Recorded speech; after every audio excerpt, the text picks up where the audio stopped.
Olá, meu nome é Bárbara Leite Lara, sou professora de Biologia do Ensino Médio. Hoje trabalharemos com as interações ecológicas entre os seres vivos. Existem diversos tipos de relações ecológicas. Basicamente, hoje nós vamos ver as relações intraespecíficas e relações interespecíficas. Dentro das relações intraespecíficas, aquelas onde os indivíduos são da mesma espécie, nós temos subdivisões harmônicas e desarmônicas. As relações harmônicas significam que são relações onde ninguém sai prejudicado. Pode até não ser beneficiado, mas o importante é que nenhum indivíduo saia no prejuízo. E nas relações desarmônicas são aquelas onde pelo menos um indivíduo sairá prejudicado.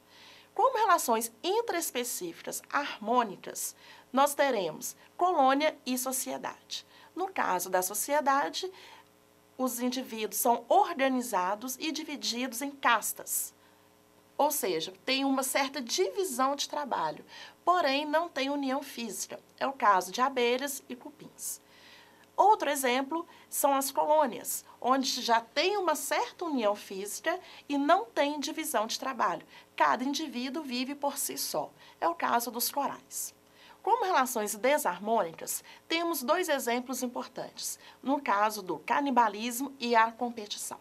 O canibalismo é quando um indivíduo se alimenta de outro da mesma espécie. Isso acontece geralmente com a falta de alimentos ou disponibilidade de nutrientes no ambiente.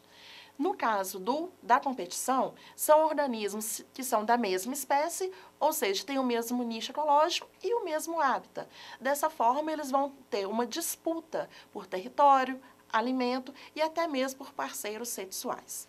No caso das relações interespecíficas, são relações entre indivíduos de espécies diferentes. Também temos relações harmônicas e desarmônicas.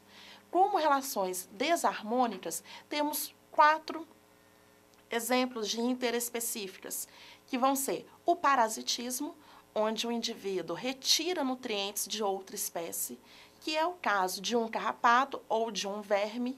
Outra relação ecológica interespecífica desarmônica é a predação ou predatismo, onde uma espécie se alimenta de outra. O exemplo que nós temos seria as zebras e os leões, onde os leões se alimentam das zebras. No caso de um animal herbívoro, alguns autores consideram essa relação ecológica como uma herbivoria. Nas relações interespecíficas desarmônicas, nós também encontramos a competição. Nesse caso, as espécies elas vão disputar pelo mesmo nicho e ou o mesmo hábito. Outra relação importante nesse caso vai ser o amensalismo, também chamado de antibiose. Nessa relação ecológica, uma espécie libera no ambiente toxinas que impedem a sobrevivência de outras espécies. Por exemplo, a maré vermelha. Para contextualizar o conteúdo, vamos resolver a questão 82 do Caderno Azul da prova de 2011. Os vagalumes machos e fêmeas emitem sinais luminosos para se atraírem para o acasalamento. O macho reconhece a fêmea de sua espécie e é atraído por ela. Vai ao seu encontro.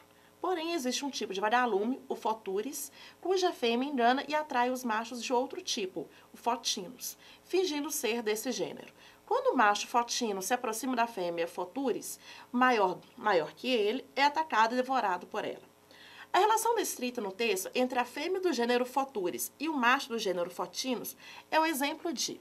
Vamos para as alternativas. Letra A, comensalismo. B, inquilinismo. C, cooperação.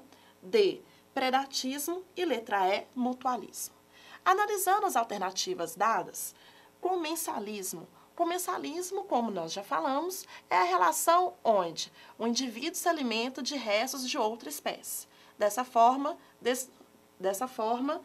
descartamos essa alternativa.